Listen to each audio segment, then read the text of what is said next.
My request was flatly denied. It'd be fine if it's the storage shed.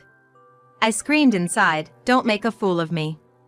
Our house is fairly spacious, and if the rooms were tidied up, there would be no problem having my father live with us. Truly, my husband holds feelings for me and my family that are less than that of a pet. Well then, I will sincerely clean up the storage shed and renovate it. Even the storage shed can be used just like a regular room if it's cleaned up. There's meaning in living with my father now. Aaron was like, "There's no way I'm doing such a thing. Why do I have to renovate for your father?" I recalled the major renovation we did to make sure my mother-in-law, who visits sometimes, would not have trouble staying over, even installing a bathroom and toilet, just like a hotel. I won't rely on such a demon-like man anymore. I made a decision. My name is Vivian Westhill, 52 years old. I help with the company my husband runs. My son, Matthew, has left home, and it's just the two of us living together. My mother-in-law sometimes comes over, but since her house is nearby, she doesn't live with us. How I met my husband goes back almost 30 years. I hate to say it myself, but I was famous for being good-looking in my hometown. My mother passed away in a traffic accident when I was in middle school, and I was living, helping each other out, with my father. Although I was invited out by many men, they were nothing but a hindrance to me. I had a dream of becoming an accountant, and I was working hard towards that. Despite this, I did have a boyfriend. I had a boyfriend of the same age, and we would secretly call each other and go out to eat after part-time. Though I was popular, I had no intention of dating anyone else, and never did. The only people I could let my guard down with were him and my father. He alone appreciated not my appearance but my seriousness and true strength, among other aspects of my personality and way of thinking. I think we would have become a couple even if I wasn't same appearance. That was the kind of relationship we had. However, one day everything changed. When I returned home, an unfamiliar family of 3 was in my house. Seeing me, my father made a troubled face. I must have been more surprised. An unknown family introduced themselves like, "We are the Westhills." Hearing the name Westhill made it click. A famous rich family in town. I wondered why they were in my house. "Welcome home, Vivian. Mr. Westhill here wants to take you as his wife." I was so shocked that everything went white before my eyes. A wife? Marriage? What are you talking about? I had never seen these 3 before. Everyone knows they hold significant influence in town as a wealthy family. Yet, the talk of me becoming a bride was unbelievable. "Nice to meet you, Vivian. Our Aaron has fallen for you at first sight. He insists on having you as his wife." My would-be father-in-law began speaking. Though it felt unreal being talked about like that, they didn't disappear no matter how many times I blinked. Even being told such a thing, I've never met him before. "So why do I have to marry your son?" "Well, you see, your father owes a large amount of debt. We thought maybe we could help you out." Looking at my father and me alternately with a look of disdain. This was the first I'd heard of my father's debt. "Well, take your time and talk it over with your father. We'll come back in a week to hear your answer." Could our fate be decided in just a week? It didn't seem real. I thought things like this only happened in dramas, and I couldn't believe it was happening to me. Stunned, I watched as the 3 of them left after bowing their heads. "Dad, what's this about a debt? What's your relation with those people?" My father turned to me with a pale face, drained of all blood. "Vivian, I'm sorry. It's true. I was lonely and started drinking and gambling. Before I knew it, the money was gone, and I began borrowing to cover it." Everything I heard since coming home was beyond my capacity to accept. "Debt, why didn't you tell me? I understand you were lonely after Mom suddenly passed away. But having a debt..." I couldn't think calmly. Naturally, I couldn't even talk about it calmly. This was indeed out of the blue. As far as I could remember, my father never got drunk or angry from losing at gambling. I didn't even know. Mr. Westhill invited me and introduced me to a place. With Mr. Westhill's face, we could drink on a tab, and I didn't even know how much the bill was accumulating. The same thing with gambling, he let me buy lottery tickets together, and it just piled up. My father is truly a good person, not knowing how to doubt people. It must have been easy for someone like a scam artist. They must have been scheming from the start to trap my father and have their way with me. Hold on a second. What happens to you if I don't marry their son? I asked in desperation, wondering if there was any other way. I will probably be chased by debt collectors. I might even be sent to a work camp. I couldn't stop trembling at those words. There's no such thing as work camps these days. Can't you just keep working hard to pay it off? I asked, clinging to a shred of hope. Sorry, Vivian. That's impossible. The debt collectors might start contacting my workplace. I might not be able to work anymore. I was completely cornered. It was enough. There was nothing more to talk about. I wanted to vent all these feelings of frustration, humiliation, and anger, but I couldn't do that to my father who has always taken care of me. I packed my bags and decided to go to the Westhill family right away. There was no use worrying about it. It wasn't easy to make this decision, but considering the increasing interest on the debt, I couldn't cling to my home anymore. There was no other way to resolve this but to marry Aaron, and before I changed my mind, I quietly left the house. I arrived at the Westhills home late that night. I thought it might be imprudent, but I boldly knocked at the front door. You're early. Seems like you're blinded by money. You're just like everyone else. I wanted to scream in frustration. I didn't want any money, and I didn't think I was unhappy because I was poor. Well, whatever. You're mine now. Seeing you with that pathetic boyfriend, I thought I'd make you mine. His words treated me like a doll. I felt utterly objectified and disgusted. I've left everything in the past. I look forward to being with you from now on. With a forced greeting, I entered the Westhill household. After that, everything progressed in a whirlwind. I don't remember much, because I felt as though all my emotions had disappeared after being betrayed by my trusted father and breaking up with my beloved boyfriend.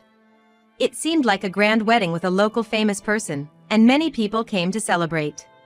All I remember from the wedding is the haggard look of my father, who had not been gone for very long since I left home. Seeing that made all my resentment towards my father vanish. So, accepting this as my fate, I decided to change my outlook and enjoy my married life. But that was the beginning of hell. Of course, I had to do all the housework and was made to help with the family business. I worked from morning till night. Add to that the pressure of having children, and my mental state was taking a toll.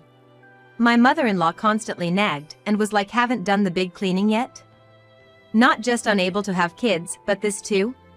My husband, who was kind at first, now didn't care, showing an indifferent attitude. It certainly was not the sweet married life I had imagined. You're completely useless. A woman from the club would be better. Just quietly do your job and chores. I was treated like a housemaid. Soon I was pregnant, but even with severe morning sickness, they were not sympathetic. You're getting fat. Just do your chores and work properly. I don't know why I married you. I had given up on being acknowledged in this home. No matter what I did, a wife from a poor family would never be seen as more than a servant. It was frustrating, but for the sake of my unborn child, I had to endure. Then I gave birth. With the birth of a boy, my husband, who now had an heir, hardly ever came home. When he did return, he reeked of strong perfume and alcohol. He must have been at clubs. However, I was mostly occupied with raising my child, so his absence was rather a relief.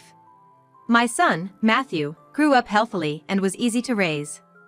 My mother-in-law continued to annoy, saying Aaron would have done better, but I preferred Matthew not turning into such a worthless man. And my kind-hearted Matthew wanted to become a doctor. When he left for university, I felt a void in my heart. To fill that void, I decided to dedicate myself more to my work. Around that time, my father-in-law, who had treated me as a human being, passed away. My mother-in-law moved to a condo near the downtown area that my father-in-law owned. She came into my father-in-law's inheritance and is likely going to enjoy her time with friends. On the other hand, with the loss of my father-in-law, who always supported me and cared for me like my own father, I began to miss my father and started contacting him. Taking advantage of my husband's indifference, I started to talk to my father just like old times. Though it was difficult to speak without making my father feel guilty, one day he looked serious. When I asked what was wrong, he said in a resigned tone as if nothing could be done, that he was diagnosed with malignant lymphoma and was given 6 months to live. I was utterly shocked. No way, Dad. That can't be. You're so lively, it's impossible that you only have half a year left, just when we could finally be like a father and daughter again. I can't bear the thought of never seeing you again. But my father just smiled kindly and nodded. I don't want to leave my father alone. I will ask my husband to let him live with us in our spacious home. I'm not ready to give up, but at least, I don't want him to be alone. My father said he was happy just hearing those words and left with a gentle smile. For the first time since getting married, I decided to confront my husband. That night, as usual, he came home drunk, with the smell of perfume. Seeing me awake and waiting for him, he looked startled. What's the matter? Don't tell me you want some affection? It seemed he hasn't changed his view on women being objects. I looked straight at my husband and said, "Aaron, I have something important to talk about.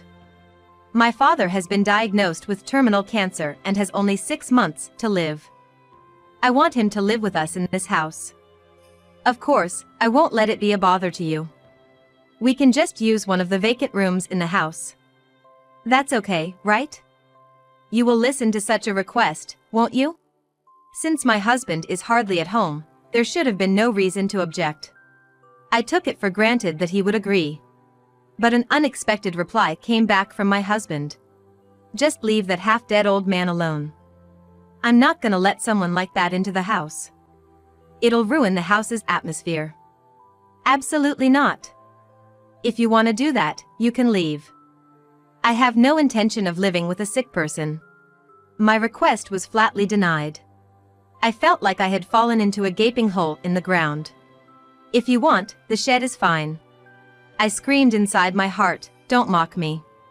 Our house is quite large, and there is no problem if my father moves in after cleaning up a room. We can live without facing each other. My husband really holds feelings for me and my family that are less than that for a pet. Well then, I will seriously clean and renovate the storage shed. If the storage shed is cleaned, it can be used just like a normal room. There is meaning in living with my father now. There's no way I'm doing such a thing. Why do I have to renovate for your father? From now on, accompany me and take proper care of me." Recalling the major renovation I did for my mother-in-law, who visits sometimes, to make a bathroom, toilet, and washroom just like a hotel, I decided not to rely on such a demon-like man anymore. Since then, I have worked more than ever and went to see my father when I had the time. There were days when he seemed to be doing well and days when he seemed to be doing badly.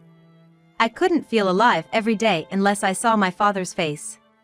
I was only praying for my father's illness to be cured. Then, maybe my prayers were heard as my father was still alive after 6 months. A miracle might be happening. I felt like a bright light was shining in. I started to live positively little by little. About half a year after my father's confession, my husband came back with a pale face. I sensed that something serious had happened because my husband had never come back early since we got married. "Hey, sit down. I have important news. I was told that I have cancer and my life expectancy is short." Come to think of it, my husband had been looking pale lately. I thought it was due to drinking too much alcohol or lack of sleep. Strangely, I was not shocked. It was completely someone else's problem. Besides, everyone should take care of themselves. "Oh, you were like leave that half-dead man alone, right? I'll do just as you said. You were like if you say so, then leave. As you said, I'm leaving. Oh yes, I've found a lawyer for our divorce matters." I left the room without looking back. I decided to leave suddenly, but I did not regret it at all. "You don't have a penny, do you? Where do you think you're going leaving this house? You won't be able to live a luxurious life like you have been. You have been living on everything I have worked hard for. You inhuman. Does he still think that I have been living in this house for money? I had been brainwashed by my mother-in-law and husband's verbal abuse, thinking that I had to be here to protect this house. Since hearing my father's terminal diagnosis half a year ago, I have woken up and started thinking that I can't go on like this. Since then, I have been preparing my mind to get divorced and leave the house at any time. I've worked so hard for you. Are you a demon, leaving me behind like this? Don't you have even a shred of gratitude towards me? Although my husband continued to shout something in the background, it had nothing to do with me. I never wanted a wealthy life. Being able to eat 3 meals a day and having a place to sleep was all I needed. I returned to my room, packed only the essentials into my suitcase, and left the house. Whether my husband was in trouble or not, it didn't matter to me. I sent the email I had drafted noticing my resignation to the president straight away. I wanted to settle everything regarding my husband and the Westhill family. I had been supporting him since he barely worked, but this was the end. In fact, since discussing my father's situation half a year ago, I had been in contact with a divorce specialist lawyer introduced by the company's advisory lawyer. I talked about everything regarding our nearly 30-year marriage, starting from events before our marriage. The lawyer just nodded, quietly listening to my story. However, when I mentioned that I had been working for the family business without pay, he was genuinely surprised. It would amount to hundreds of thousands of dollars in salary. After finishing my story, he was immediately like the divorce should be easy. I also had taken photos of emails from women, and had noted down serious moral harassment, providing plenty of evidence of my husband's fault. Of course, since I got a smartphone, I had also recorded his verbally abusive remarks. That was enough, but the lawyer also brought me photos of my husband's infidelity for free. He promised that everything would go well even if I didn't do anything, telling me to feel like I was on a big ship. So, I didn't need to answer the angry calls from my husband, and the lawyer would solve everything just by me throwing it all onto him. I was naturally walking with a smile. Among the angry calls from my husband, there were, of course, calls from my mother-in-law. She was probably like, "Are you planning to abandon everything and leave when my adorable son is in trouble? If her son is so adorable, she should take care of him herself. It would be fine for her to return to that house whenever, as a luxurious room, looking like a show home, is prepared for her. But it seems one reason she is panicking is that the company started by my father-in-law is falling apart. Without me, who had been supporting them, and a nearly decorative president who can't steer the company due to illness, things are not going well.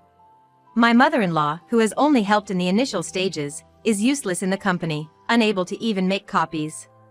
Even if she shouts and yells, she can't unify the employees and make them look in the same direction. Some colleagues have contacted me, asking me to come back, but I had no intention of devoting myself to the company anymore. Given that, although the company had been cherished as a local one, the number of clients will steadily decrease. I loved my father-in-law, and I felt sorry for letting the company he worked hard to grow decline, as if I were the main culprit. That being said, I think if my husband and mother-in-law had worked as hard as my father-in-law, this wouldn't have happened. I probably wouldn't have quit, and Matthew would have likely considered taking over the family business. On top of that, my husband not only did hardly any work at the company but also seemed to be constantly hitting on female employees and inviting them for affairs. It was suspicious when many female employees resigned. It seems that the women who had unpleasant experiences are planning to sue the company for sexual harassment. Now my husband has to settle all the mess he made in his life. Couldn't happen to a nicer guy. God is watching. You get punished for doing bad things. I want my husband and mother-in-law to be properly punished so that those who have worked honestly do not look foolish. As if that wasn't enough, the company was accused of tax evasion by the IRS. Totally by accident, while my lawyer was investigating, several questionable points were found in the accounts. Upon further investigation, suspicions arose that my husband had been embezzling money. Looking back, it was strange that he had so much money to play around with. There wasn't such a high salary for him when I was helping with the accounting. I was too indifferent about my husband. I didn't notice the discrepancy between his income and expenditure. If I had thought about where all the play money was coming from, I would have understood. I vaguely felt that because he was so rich, it was fine to spend as much money as he wanted. In reality, he had been squandering the company's money, and even my salary, which he had transferred to his own account, seems to have been used up by him. Kickbacks for orders, bribery to companies, making decisions for his own benefit rather than for the company, he had dipped his hands in all kinds of evil deeds, taking advantage of the lack of supervision. Tax evasion and special embezzlement, my husband's crimes are not just one. I don't know whether the court's judgment will come out first or if my husband will run out of life first, but I want him to atone for as much as possible. I also started looking at the books half a year ago and copied them to ensure that evidence is not erased, and submitted them to the IRS. The fact that I had been studying to become an accountant came in handy here. To fill the payment gap even a little, my husband sold the company to a major corporation and also sold the large mansion. Because of the rush to sell, it was bought for a song. My mother-in-law is also selling her condo to pay me and the IRS, and they are living in a small apartment complex together. Rumor has it that he has several children from affairs, and payments for child support to the affair partners are also in arrears. He should at least have used contraception properly, but he probably assumed that affairs and illegitimate children were a man's privilege. He might have life insurance, but will that be enough? Even though my mother-in-law is elderly, she seems to have started working because she has to earn money for her son's medical and living expenses. Having looked down on others until now, it's probably quite hard to be seen with sympathy by those around now. The parent and child should reflect on their actions until the end. I received a substantial amount and bought a condo in a convenient and nice location. There, I reunited with my father and started living together. Thanks to Matthew's introduction to a renowned doctor, my father is now recovering, surprising even the doctors.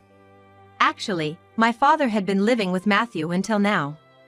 I convinced my father, who was thinking of entering a hospice or living alone, to live together at Matthew's place. After I left the house, my father had saved quite a bit of money for me. He was thinking of freeing me once the amount borrowed was saved up. Hearing this, Matthew thought of my father as a more respectable person than his own father and kindly agreed to my unreasonable request. Both Matthew and my father had long hoped that I would divorce my husband, and they were overjoyed when I left the house. I never thought that not divorcing would worry the two of them. Until the condo was decided, I lived together with them and chose a place close to Matthew's place. So even when I started working, he could check on my father when he had time. My father is also trying to bridge the gap with his grandchild, talking about when I was small and about my mother. Matthew seems to be talking about his background a lot. I hope to build a good relationship like this. I started working at the law firm that helped me. I'm not an accountant, but having some experience is a strength, and I'm helping with corporate cases. With advice from other lawyers, I'm studying to get a tax accountant qualification. Age doesn't matter. And my husband was sentenced to actual imprisonment, now he's behind bars. There's no worry about not having money or food, so perhaps it's ironically a good thing. My mother-in-law forcibly moved into a relative's house. Having acted superior until now, she must be getting a taste of her own medicine. I was thanked around town for getting back at my mother-in-law, husband, and their company. I'm newly astonished at the number of people harassed with power and sexual harassment transactions. I was worried that some people might have lost their jobs due to the company being acquired, but it seems to have worked out somehow. I feel everything is moving in a good direction, and I'm savoring the happiness. Thinking that alone was enough, I returned from work to find my father and a man at home. Welcome back, Vivian. I brought someone who wants to meet you today. Do you remember? It was my ex-boyfriend, the only person I truly loved. I recognize him at first glance, even after nearly 30 years. My father was like, as soon as you went to that house, I went to apologize to him. He understood, and had decided that if I escaped from that house, he would accept me immediately. My ex-boyfriend, smiling warmly, was like, Vivian is a hard worker, so I waited for a long time. Matthew also knew about my ex-boyfriend, and it seems the three men were watching over me. I'm planning to live with these three men I truly love from the bottom of my heart.